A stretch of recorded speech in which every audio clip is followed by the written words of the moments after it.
चलिए, कैसे हैं आप सब लोग? बस बढ़िया। आज हमारे पास किताब आ गई है। कौन सी वाली? यशस्वी ये वाली योजना। है ना, यशस्वी योजना की किताब आ गई है और आप लोग बैठे हैं कक्षा 9वीं और कक्षा 11वीं 11वीं वाले, है ना। दोनों के सम्मिलित अध्ययन चल रहा है। फिर जैसे जैसे समय निकलेगा वैसे वैसे आप लोगों को दो टुकड़ों में विभाजित कर देंगे। 9वीं का अलग फेंक देंगे, 11वीं का अलग फेंक देंगे, ठीक है? कहीं पर फेंक देंगे, है ना। तो फिलहाल इस किताब के साथ हम चलते हैं।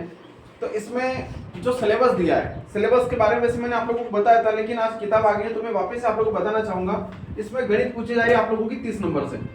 कितने नंबर से? 30 नंबर। मतलब इस पेपर कैसे होगा उसके बारे में थोड़ी जानकारी हासिल कर लेते हैं। कितने नंबर की गणित पूछी जा रही है? 30 नंबर की। विज्ञान 25 नंबर की। सामाजिक विज्ञान 25। और उसके अलावा जो सामान्य ज्ञान जो होता है ना, सामान्य ज्ञान से मतलब जैसे हमारे देश का प्रधानमंत्री जी कौन है ना, हमारे मंदसौर जिले के कलेक्टर साहब कौन है, इसको क्या बोलते हैं? सामान्य ज्ञान। इस प्रकार के जो प्रश्न पूछे जाएंगे वो कितने नंबर के पूछे जाएंगे? 20 नंबर के। टोटल मिला के कितने नंबर हो जाएंगे? 100। यहाँ तक समझ में आया? ठीक। अब अगली बात आ रही है कि प्रश्नों के प्रकार। तो 4 विकल्पों के साथ बहुविकल्पी, है ना, मतलब एक प्रश्न रहेगा उसके 4 विकल्प रहेंगे, है ना, 4 ऑप्शन जिसको हम बोलते हैं। ऑब्जेक्टिव यानी कि एक प्रकार से सारे प्रश्न ऑब्जेक्टिव रूप में आएंगे। केवल एक सही उत्तर, है ना, केवल एक सही उत्तर से मतलब 4 आएंगे, उसमें से कोई एक सही करना है अपने को, ठीक है। फिर कोई नकारात्मक अंकन नहीं। इसका मतलब होता है कि माइनस मार्किंग। माइनस मार्किंग होती है ना। माइनस मार्किंग का मतलब ये होता है कि जैसे आप लोग 4 प्रश्न गलत कर रहे हैं। कितने गलत कर रहे हैं? तो 4 नंबर तो वो कट ही रहे हैं, लेकिन 4 नंबर के ऊपर 1 नंबर और कटता है, एक्स्ट्रा कटता है, उसको बोलते हैं माइनस मार्किंग। समझ में आ रहा है ना कि नहीं आ रहा है ना? जैसे मान लिया जाए उदाहरण के थ्रू आप लोगों ने ऐसा परीक्षा का प्रावधान है कि 4 प्रश्नों के ऊपर यानी कि 4 प्रश्न अगर आप लोग गलत करते हैं तो उसके ऊपर आपका 1 नंबर और कम हो जाएगा। अब ऐसे करते करते आप लोगों ने कितने प्रश्न गलत कर दिए? 20 प्रश्न गलत कर दिए, ठीक है। अब 4 5 जो 20 यानी कि एक प्रकार से ये 20 नंबर तो जो कम हुए ये हो ही सही, समझ में आ रहा है। लेकिन 4 प्रश्न के ऊपर एक प्रश्न गलत हो रहा था तो 1 नंबर और कम हो जाएगा। 4 प्रश्न के ऊपर 1 नंबर कम हो जाएगा तो 20 प्रश्न गलत करेंगे तो कितना नंबर कम हो जाएगा? है ना। अरे 40 नहीं, 4 5 जो 20 यानी कि 5 नंबर और कम हो जाएगी, है ना। 4 के ऊपर 1, 4 के ऊपर 1, 4 के ऊपर 1, 4 के ऊपर और 1, 4 के ऊपर कितना हो गया? 20। 4 4 8, 8 16 और 4 20। तो 1 2 3 4 5 कितने अंक हो गए? 5। तो 20 अंक तो गलत तूने ऑलरेडी किए थे तो वो कम हुए। और माइनस मार्किंग में 4 नंबर के ऊपर 1 नंबर और कम होता था और आपने 20 अंक गलत किए तो 5 नंबर वो और कम हो गए। तो ऐसा कोई प्रावधान यहाँ पर नहीं है, ठीक है ना। वो माइनस मार्किंग की जो परीक्षा होती है वो अक्सर होती है रेलवे विभाग में। कहाँ पर होती है? रेलवे विभाग में होती है। और ऐसी कोई बड़ी परीक्षा होती है तो वहां पर होती है। फिलहाल यहाँ पर ऐसा कोई प्रावधान नहीं है। तो वहां पर क्या करते हैं बच्चे कि जिनको जो आता है उसी को सही करके आते हैं और जिनको नहीं आता था उनको वो छोड़ के आ जाते हैं, ठीक है। चलिए जाओ पीछे जाओ, स्टूडेंट का ध्यान रखना। और कौन आया? ठीक है। तो इसमें माइनस मार्किंग का नकारात्मक शब्दों का कोई रोल नहीं है। समझ में आ गया? चलिए अगली बात करते हैं कि परीक्षा की अवधि 2.5 घंटे, 2.5 घंटे यानी कि 150 मिनट। कितना? 150 मिनट का समय आप लोगों से मिलेगा, है ना। यानी कि लगभग 1.5 मिनट का समय आप लोगों के पास रहेगा। लेकिन हमें 1.5 मिनट मान करके कभी नहीं चलना है जिंदगी में, क्योंकि वहां पर आपके रोल नंबर अंकित करना, है ना। फिर हमारे जो शौक होते हैं इधर उधर कुछ हो गया तो देखने करने का, है ना। किसी एक लड़के ने कुछ आ नहीं रहा है वो स्टार्ट होके गाना गाने लग गया वहां पे, ठीक है। तो हमारा सबका ध्यान कहाँ चला जाता है? उसकी तरफ चला जाता है ना, गाने में चला जाता है। अरे यार क्या हो गया क्या हो गया, क्योंकि हम आवश्यकता से ज्यादा कभी कभी सेवक बन जाते हैं। तो वहां पर भी हमारा समय निकल ही जाता है। तो हमें एकाग्र होकर के बैठना है। ये बिल्कुल हमें उठा के भी ले जाए ना तो भी हमें पता नहीं चलना चाहिए, ठीक है ना। ऐसी कंठस्थ तैयारी हमारी होना चाहिए। लेंगे आप लोगों का टेस्ट यहाँ पर लेंगे, टेंशन वाली बात नहीं है, ठीक है। फिर आगे लिखा हुआ है कि एक अभ्यर्थी को लिखित परीक्षा में न्यूनतम 35% अंक अर्जित करने पर ही परीक्षा में उत्तीर्ण घोषित किया जाएगा, 35 नंबर है ना। 35% यानी कि 100 नंबर का पेपर है, 100 नंबर प्रत्येक प्रश्न के लिए 1 अंक निर्धारित है, ठीक है। अगर आप 35% यानी 35 नंबर लेकर के आते हैं तो आपको पास माना जा रहा है। अब वो पुरस्कार कितने नंबर पर देगा इसकी जानकारी मुझे नहीं है और इसमें किताब में भी नहीं लिखा है ना। लेकिन उत्तीर्ण की बात हो, देखिए उत्तीर्ण में और एक सिलेक्शन में अंतर होता है, समझ में आता है ना। उत्तीर्ण से मतलब जैसे हमारे 100 का पूर्णांक होता है तो हम 33 नंबर से उत्तीर्ण हो जाते हैं, ठीक है, कितने नंबर से उत्तीर्ण हो जाते हैं? 33। 33 नंबर से उत्तीर्ण हो जाता है। और मेरिट में आने के लिए अपने को 90% अंक लाना अनिवार्य होता है कि जिस किसी विद्यार्थी के 90% अंक आ जाते हैं वो मेरिट में आ जाता है ना। अभी सरकार की अन्य योजनाएं चलती हैं, बाइक वाली योजना, मोटरसाइकिल वाली, साइकिल वाली, ये सारी, तो उसमें कितना नंबर 85% के ऊपर बाइक, लैपटॉप ऐसा कुछ था प्रावधान है कक्षा 10वीं और 12वीं वालों के लिए बात करें तो, ठीक है। तो उत्तीर्ण होना अलग बात है, और सरकारी योजनाओं का लाभ लेने के लिए सरकार ने जो चीजें निर्धारित करी है वो एक अलग बात है। हो सकता है कि उन्होंने मेरिट लिस्ट जारी करी हो कि पूरे दुनिया भर से, यानी पूरे दुनिया भर से नहीं, सॉरी, भारत देश से जितने भी लड़के भाग ले रहे हैं, जैसे मान लिया जाए कि एक उदाहरण 100 लोग भाग ले रहे हैं, कितने ले रहे हैं? 100। पूरे भारत की बात बता रहा हूं, यहाँ तो 100 नहीं, वहां तो लाखों में बात जाएगी, है ना, पर मैं एक उदाहरण ले रहा हूँ 100 का, और सरकार ने निर्धारित किया है कि ये 10 लोगों को ही मिलेगा, तो 100 में से जो सबसे ज्यादा नंबर लेकर के आएगा उनको पुरस्कार मिलेगा। तो मेरिट सूची में बन सकते हैं, इसके बारे में मुझे कोई जानकारी इसलिए मैं कहना उचित नहीं मानता, ठीक है। लेकिन 35% अंक का उन्होंने उत्तीर्ण माना है, तो 35 कम से कम अपने को 35 तो लाना ही लाना है। और मैं तो कहता हूँ 35 नहीं 100 लेके आओ।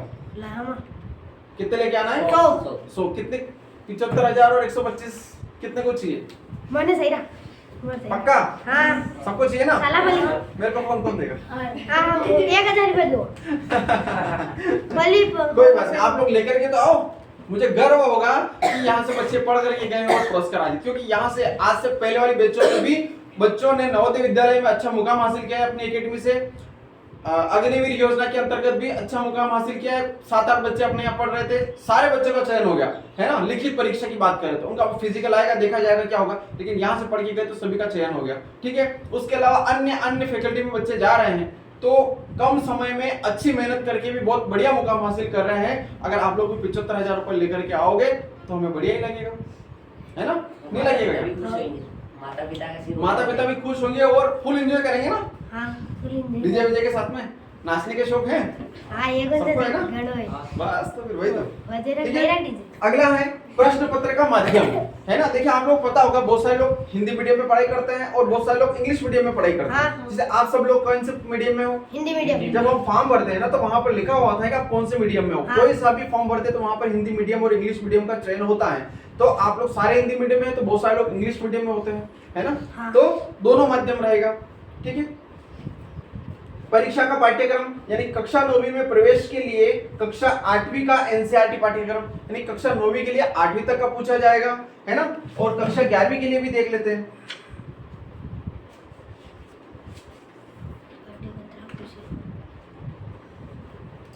कक्षा 11वीं के लिए 10वीं तक का एनसीईआरटी पाठ्यक्रम समझ में आ रहा है ना। हाँ सर। कक्षा 10 लगभग सेम ही है ना, क्योंकि कक्षा 8वीं तक का अध्ययन करने के बाद में ही 10वीं बना है, बस थोड़ा सा फर्क आता है कि उसका सिलेबस थोड़ा बड़ा हो जाता है, ठीक है। लेकिन सारी यही सारी चीजें मैंने कल अंतर बताया था ना तुम्हें, अंतर बताया था ना कि 9वीं में कैसे पूछते हैं, 11वीं में कैसे पूछते हैं। हाँ, बस वही अंतर है और कोई ज्यादा अंतर नहीं है, ठीक है। उनको 5 गुना करेंगे पूछा। हाँ, तो इस प्रकार आप लोगों का जो यशस्वी योजना है प्रधानमंत्री जी की, क्योंकि सेंट्रल गवर्नमेंट के द्वारा है तो निश्चित बात है पुरस्कार बड़ा ही है, और पुरस्कार बड़ा है तो निश्चित बात है कि पढ़ने वाले भी बड़े लोग ही हैं। बड़े लोग से मतलब जैसे मध्य प्रदेश के अंदर सिर्फ मध्य प्रदेश के विद्यार्थियों का कंपटीशन होता है, अब यहाँ पर पूरे भारत देश के विद्यार्थियों का कंपटीशन है। अब आप सोच सकते हैं कि आप सिर्फ मध्य प्रदेश से ही नहीं, जितने भी सारे हमारे राज्य हैं, जितने भी सारे हमारे स्टेट है, उसमें जितने भी सारे यशस्वी योजना के अंदर भाग ले रहे हैं, उन सभी से आप लोगों का कंपटीशन है। उन सभी को जीत करके आपको आगे चलना है। और आप आगे किससे चलोगे, एक उदाहरण के माध्यम से समझाता हूँ। मैंने हो सकता है पहले कभी समझाया होगा, है ना, लेकिन आज वापिस से समझाने का प्रयास करता हूँ। यह उदाहरण आप लोगों के लिए सबसे बेस्ट उदाहरण है समझने के लिए, किसी मुकाम को हासिल करने के लिए। मान लीजिए कहीं रेस हो रही है ना। हाँ। क्या हो रही है? रेस हो रही है, साइकिल की रेस, है ना। कई की रेस चल रही है? साइकिल की रेस चल रही है, समझ में आया? चल रही है ना। अब उस साइकिल में भाग लेने वाले 11 लोग हैं। विजेता किसको घोषित करेंगे? किसी एक को। हाँ। पक्का है ना, विजेता एक ही घोषित होता है। विजेता फर्स्ट रैंक वाली बात कर रहा हूं मैं, ठीक है। तो एक यहां पर दौड़ रहा है, 2 3 4 5 6 7 8 9 10, ठीक है। और यहां पर वो आना है। सारे लोग इस प्रकार से क्रम में दौड़ते हुए आ रहे हैं, साइकिल चलाते हुए आ रहे हैं। अब यहां पर जो व्यक्ति है पीछे वाला, सबसे लास्ट वाला जो विद्यार्थी है ना, इसको भी यहाँ आना है। इसने भी बड़ी इतने पीछे होने के बाद भी इसने मन में क्या ठान रखा है कि मुझे भी रैंक हासिल करना है, फर्स्ट नंबर पे जाना है, फर्स्ट नंबर पे उत्तीर्ण होना है। और जो सबसे आगे है इसने भी क्या सोच रखा है कि मुझे भी सबसे पहले जाना है ना। अब इनके लिए तो थोड़ी समस्या कम है, लेकिन सबसे ज्यादा समस्या किसके लिए है? इसके लिए। तो अब इस व्यक्ति को यहां तक आने के लिए, समझ रहे हो ना बात? हाँ। इस विद्यार्थी को यहां तक आने के लिए इन निम्न बिंदुओं में किसके ऊपर सबसे ध्यान देने की आवश्यकता है?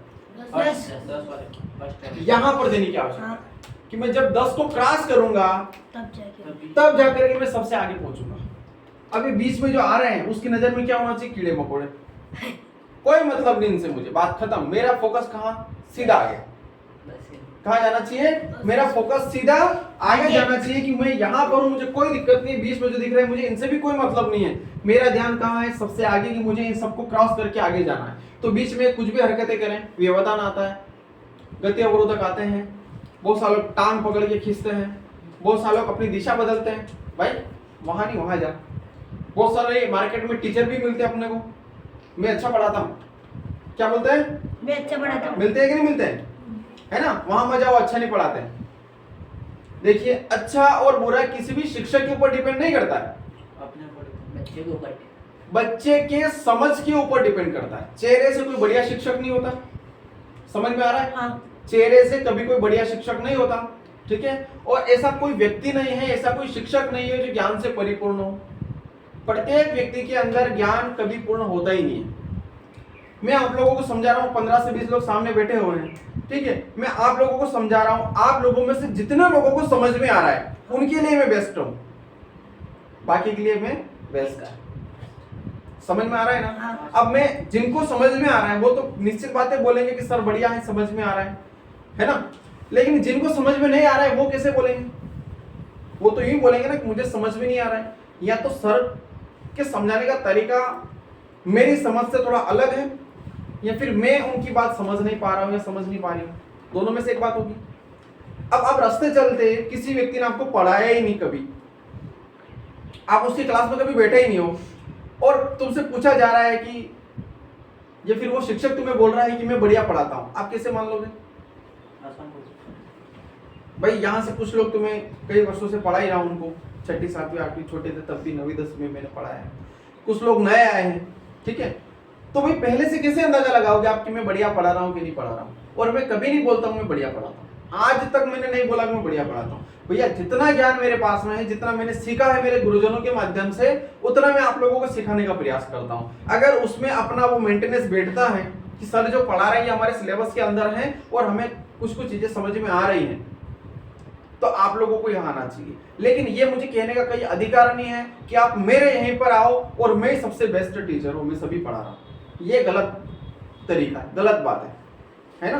क्योंकि विजेता इनका मेहनत, इनका कार्य क्या है? मुकाम हासिल करना।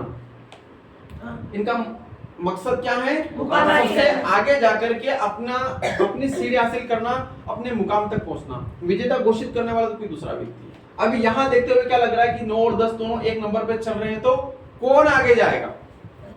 दोनों में। अभी इस देखते हुए क्या लग रहा है, चेहरे से क्या लग रहा है कि 9 और 10 दोनों विजेता होंगे, लेकिन क्या ये संभव है? नहीं।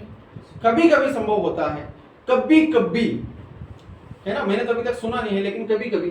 तो फिर उनकी वापस से दोबारा प्रतियोगिता आयोजित की जाती है कि दोनों में से किसी एक का ही चयन करना अपने को, क्योंकि दोनों को फर्स्ट रैंक तो दे नहीं सकते, है ना। तो इनको चेहरे को देखते हुए यहाँ लग रहा है कि 9-10 बराबर टाइम पर पहुंच जाएंगे, यहाँ लग रहा है कि 6-7 बराबर नंबर पर पहुंचेंगे, यहाँ लग रहा है कि 2-3 बराबर नंबर पहुंच जाएंगे। लेकिन इसके अंदर अगर वो जुनून है, वो काबिलियत है, वो हौसला है, जो कुछ समय के लिए तीज त्योहार त्याग कर दे, है ना, कुछ समय के लिए अपने रिश्ते नाते को त्याग कर दे, कुछ समय के लिए हमारा निंद्रासन त्याग कर दे, है ना, तो ये इन सबसे आगे निकल करके अपना मुकाम हासिल कर सकता है। और यही खूबी आप लोगों के अंदर होना चाहिए। अगर आपने इस उदाहरण के माध्यम से अगर समझा है, तो पूरी दुनिया में से कोई ताकत आपको रोक नहीं सकती 75,000 क्या कितने भी पैसे लेने के लिए, कोई सा पुरस्कार लेने के लिए, मेरिट में आने के लिए, कोई भी मुकाम हासिल करने के लिए। लेकिन अगर आपने सोच लिया कि मैंने तो नींद आवे सर, 10 घंटे नींद आवे, सोच लिया आपने क्या कि आपको तो 10 घंटे नींद चाहिए, है ना, आपने सोच लिया कि मैं नहीं पढ़ूंगा, कुछ भी हो जाए नहीं पढ़ूंगा, ना तो तुम्हारे माँ बाप तुम्हें पढ़ा सकते हैं, ना दुनिया का कोई शिक्षक तुम्हें पढ़ा सकता है। समझ में आ रहा है ना? कोई तुम्हें नहीं पढ़ा सकता। अगर कोई बोल दे कि सामने वाला लड़का बोल रहा है मैं कभी नहीं पढ़ूंगा जिंदगी में, तो कसम खा ली मैं नहीं पढ़ूंगा और मैं पढ़ा दूं, तो मैं भी उससे शिक्षा अर्जित करने जाऊंगा। फिर सोचता हूं मुझे कैसे पढ़ा है, क्योंकि मैंने क्या सोच रखा है, मैं नहीं पढ़ूंगा। तो आपको पढ़ाने वाला कौन है? आप स्वयं हो। कौन है आपको पढ़ाने वाला? कौन है?